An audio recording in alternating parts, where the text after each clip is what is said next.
नमस्कार मित्रों, आज चर्चा करते हैं अष्टावक्र महागीता के प्रथम प्रकरण से 8वें श्लोक के बारे में।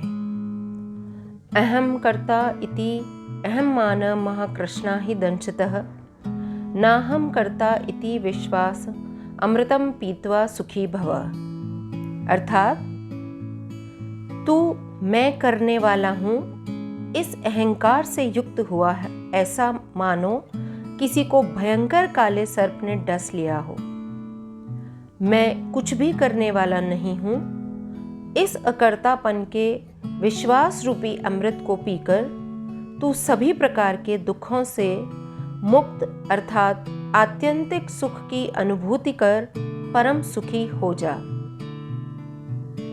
इससे पहले महर्षि अष्टावक्र ने विषयों को विष कहा था और 5 गुणों को अमृत बताया, लेकिन वहां गुरुदेव ने शिष्य के सामने शर्त रखी थी, यदि ऐसा करना चाहते हो तो ऐसा करो, ऐसा करना ही होगा। अगर ऐसा नहीं करोगे तो तुम जो पाना चाहते हो वह प्राप्त नहीं होगा। यहाँ हमें यह समझने की ज़रूरत है कि जो भी हम प्राप्त करना चाहते हैं उसके लिए उपयुक्त पात्रता और विधि का पालन हमें करना ही होगा। इस सूत्र में महर्षि ने विष की चर्चा भी की थी। वह कैसा विष है इसकी और संकेत नहीं था, लेकिन यहाँ इस सूत्र में उन्होंने रहस्य से पूरा पर्दा उठा दिया है। यहाँ महर्षि की कोई शर्त नहीं है। वे शिष्य की जिज्ञासा की गहराई को जान चुके हैं, अतः अब वे कोई शर्त रखकर शिष्य में संदेह या दुविधा का भाव नहीं पैदा करना चाहते। विष कहाँ उत्पन्न, कहाँ सुरक्षित रहता है, कैसे चेतना को भ्रमित करता है, उसी के बारे में महर्षि इस श्लोक में बता रहे हैं। अहंकार रूपी काले सर्प ने तुझे डसा हुआ है। सर्प मृत्यु का प्रतीक है। कृष्ण वर्ण तमोगुण की ओर संकेत है और डसना विष को मस्तिष्क तक पहुंचाने का साधन है। तमोगुण अर्थात अंधकार, अंधकार अर्थात अज्ञान, जिसके परिणाम स्वरूप यह अहंकार रूपी सर्प जब डसता है तो विवेक खो जाता है, सुध आती जाती है और उसी विष के प्रभाववश जीव अपने को मैं करने वाला हूं ऐसा मानता है। इस तरह अहंकार को समझे बिना यह सूत्र स्पष्ट नहीं हो सकता। बहुत थोड़ा सा लेकिन प्रमुख अंतर है अहम और अहंकार शब्द में।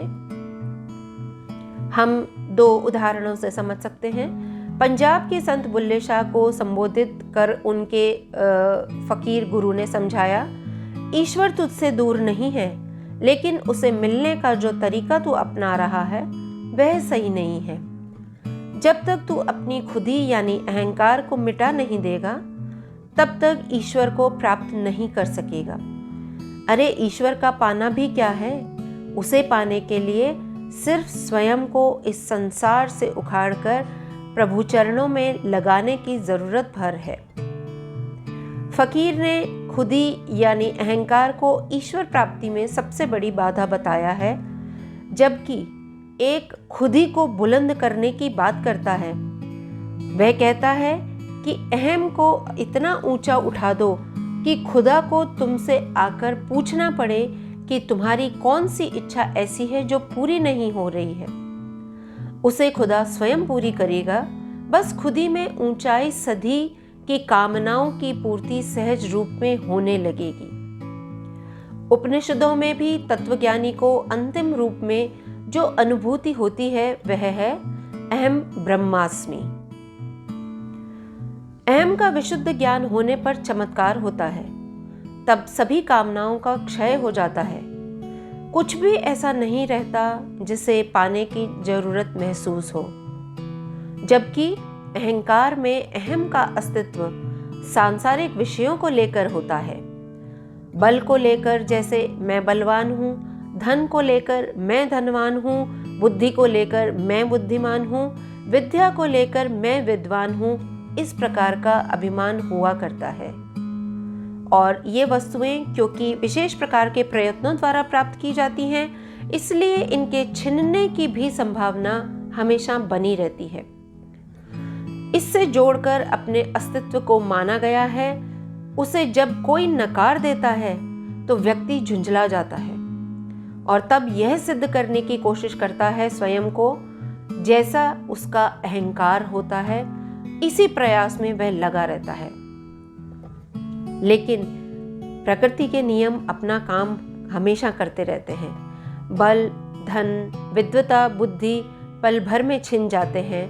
तब सिर्फ दुख ही हाथ लगता है जब व्यक्ति अहंकार में होता है।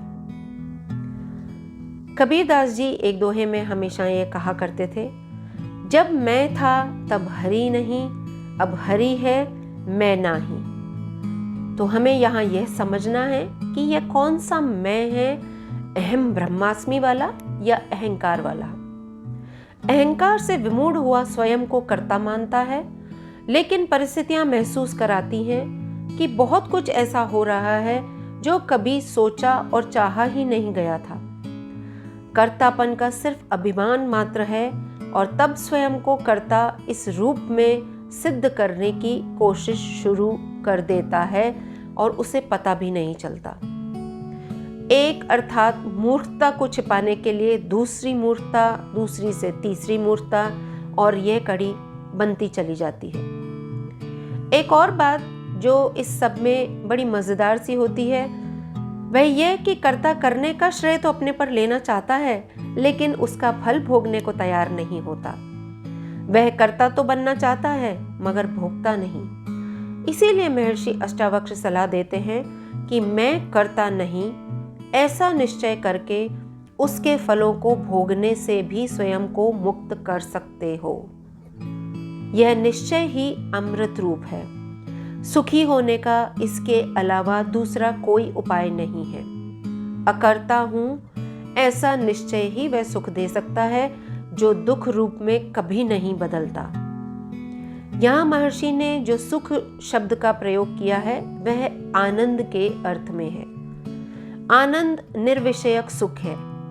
इंद्रियों और विषयों के संपर्क से प्राप्त होने वाली अनुकूल वेदना सुख है। यानी इस दोहे के माध्यम से महर्षि सुख और आनंद के बीच के अंतर को भी समझा रहे हैं। सुख परिस्थिति और कालजन्य है। इसमें बदलाव आने पर संवेदना में भी परिवर्तन हो जाता है। इसीलिए आज का सुख कल दुख रूप हो जाता है। यह अनुभव सिद्ध है।